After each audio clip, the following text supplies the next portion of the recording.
Hello, friends. I hope you all are doing marvelously well. Thank you for joining me again. In this video, I want to talk to you about the first ministry of Jesus and the ministry at the core of our Father's heart, and that is evangelism. I'll explain why evangelism is the first ministry of Jesus in a second, but why do I say that this is at the core of Father's heart? Well, because John 3:16 says, "For God so loved the world that he gave his only son, that whoever would believe in him should not perish, but have life everlasting." And he also says in 2 Peter chapter 3, verse 9, that it's the will of God that none should perish, but all should come to repentance, right? So we see from these scriptures that evangelism is at the core of Father's heart. It's central to his heart. And if it's not a priority for us, then we will soon be out of sync with the Father's heartbeat. So I have a challenge for you in this video, and let me put it to you this way. I think every other ministry in the church exists to support the work of evangelism. Think about it for a second. Healing, prophecy, pastoring, teaching, all of it flows from and points back to the first call, which is preach the gospel to the lost and make disciples of all the nations. If you think about it for a minute, there's no one to pray for healing. There's no one to prophesy over. There's no one to teach. There's no one to shepherd if we first don't go out and share the gospel to bring in the lost into the kingdom. I mean, we're all in the church as believers because someone shared the gospel with us or with our families, right? So that's why I say I think every other ministry in the church exists to support the work of evangelism. Now, in the church today, evangelism is often seen as optional, right? It's often left to a few special people that have the gift or the anointing or whatever, but it's not for us. It's too scary. I don't want to be embarrassed. I don't want to have to talk to strangers. But if we look at the New Testament, evangelism was the job of every believer. And the Spirit right now is calling us back to evangelism. He's raising up an army of believers to preach the good news of Jesus Christ right where they are, okay? So the other thing that I notice that we do in the church today is that we often skip over evangelism and move right to the power gifts, okay? So let me explain. What we see in the New Testament is that the gospel would be preached, okay? The ministry of evangelism would go first, and then healing, prophetic utterances, deliverance, signs, those sorts of things would follow, supporting and verifying the truth, confirming the message of the gospel. Nowadays, what we typically do is we largely neglect and ignore evangelism and go right to the power gifts, and we minister most of that internally into the church. Like the vast majority of those ministries are internal for the church, for other Christians, the already saved. Now, here's the deal. I'm not suggesting that there's something wrong with the power gifts. I mean, when we need healing, James 5 says, call for the elders of the church. Prophecy is meant to encourage, edify, and comfort the church in 1 Corinthians 14. Even deliverance. I love how in the Lord's Prayer, our daily prayer, he says, deliver us from evil. Think about that for a minute. Deliverance is a part of our daily prayer, right? But my point is, we often seek these gifts and these ministries to the exclusion of evangelism. And we forget the fact that evangelism was a frontline ministry, and these power ministries backed it up and supported it. Mark chapter 16, verses 19 and 20. So then after the Lord had spoken to them, he was received up into heaven and sat down at the right hand of God. So in verse 19, the Lord has ascended. He's seated on his throne in heaven. Look at verse 20. And they went out and preached everywhere. They evangelized everywhere, the Lord working with them and confirming the word through the accompanying signs, right? It says this in Acts 14:3 and also in Hebrews 2:4. A lot of times in the church today, we have our own ideas, our own agendas, our own ministries, our own plans and projects, and we pray and hope that God will bless them. It is far more effective to find out what is already blessed and join God in doing that. Right? That's what we read there in Mark 16. Jesus sent them out to do something, empowered them by the Holy Spirit in Acts chapter 2. And it says, as they went out to evangelize, the Lord himself confirm the message with the accompanying signs. So, brothers and sisters, in this video, I want to look at the biblical model that Jesus gave us, how we can return evangelism to its rightful place in the church, get in sync with the Lord's heart, and get under his blessing. Let's start doing a ministry that is already blessed, okay? I'm Jeff. This is the Majesty and Mystery Tour. Please like, subscribe, and share. And please consider supporting my efforts at the Buy Me a Coffee link below. All right, let's get right into it. Evangelism was Jesus's first ministry. This is fascinating. Mark chapter 1, verse 14 and 15 says, Jesus came preaching the gospel of the kingdom of God. Repent and believe in the gospel. Now, that word for gospel in the Greek is euangelion, right? Good news. The verb to preach the gospel is euangelito, to evangelize, right? These words are translated to preach. And here's the problem I have with that. When we read the verse, he has anointed me to preach the gospel, or Paul preached, or Philip preached at Azotus, or when we read that word, we think of our modern concept of a preacher. In other words, we think that's someone's job who's a professional Christian who does this from a stage on a Sunday morning or at a conference or something like that. But if we were to read this using that original word, it would sound like this. In Luke chapter 4, the Spirit of the Lord is upon me. He has anointed me to evangelize the poor. And I did this fun exercise, and I took this all throughout the New Testament.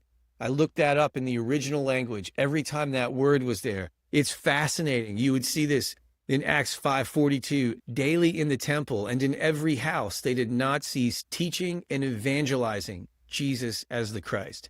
It says Philip evangelized in Samaria, right? Paul said Christ did not send me to baptize, but to evangelize, right? So I think it's very important that we understand that the first ministry, the thing that kicked all these other ministries off, all the signs and wonders, was the ministry of evangelism. And it's not just for the preachers, it's for every saint.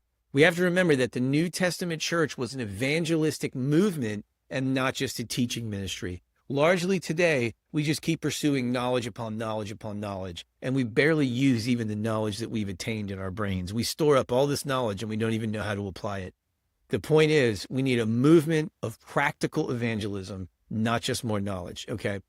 Now, it's fascinating also because Jesus, when he called his first disciples, even at the very beginning of his earthly ministry, he called them into the ministry of evangelism. What did he say in Mark 1:17? Follow me, and I will make you fishers of men. He didn't say, follow me, and I will make you a healer. Follow me, and I'll make you a prophet. Follow me, and I'll give you a deliverance ministry. Now, again, all those ministries are great. They're from the Lord. We need them. They're valid. But I'm talking about the primacy of evangelism, how it's supposed to be a first-placed, first-order, frontline ministry in the church.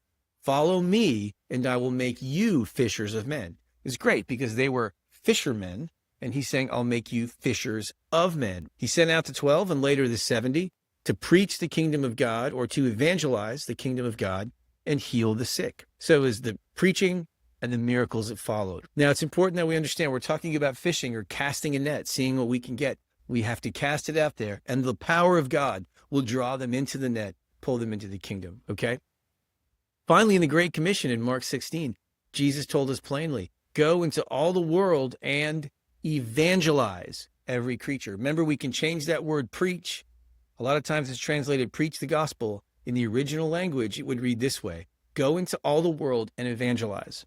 In the very beginning of this video, we talked about Father's heart for the lost, Father's compassion. Now let's look at the Lord's heart. In Mark 6:34, when Jesus saw the multitude and saw that they were like sheep without a shepherd, he was moved by their condition. Now, again, this is another one of those translation things where things get lost in translation. In the English, it just says he was moved by compassion. In the original Greek, it means he had a visceral, gut-wrenching reaction. A better translation would be Jesus was gutted. It actually means he was moved in his bowels because he saw the condition of these people. That's the kind of heart of compassion we're looking for. We have to ask God for this so that we don't evangelize out of duty, but out of compassion. The same compassion that caused Father to send his only son, the same compassion that caused Jesus, even though he was innocent, to take on our sin, go to the cross and be crucified for us. That's the compassion that we need to have and ask the Lord for. So here's some action steps. I want to leave you with this. Ask for his heart. Ask for that compassion. Brothers and sisters, we just don't have it. We can't work it up. We don't have it. Romans 5:5 says that he has poured his love into our hearts by his Holy Spirit. So we just have to simply make it a daily prayer. Ask him, Lord, please give me your heart of compassion for the lost people in my life, okay?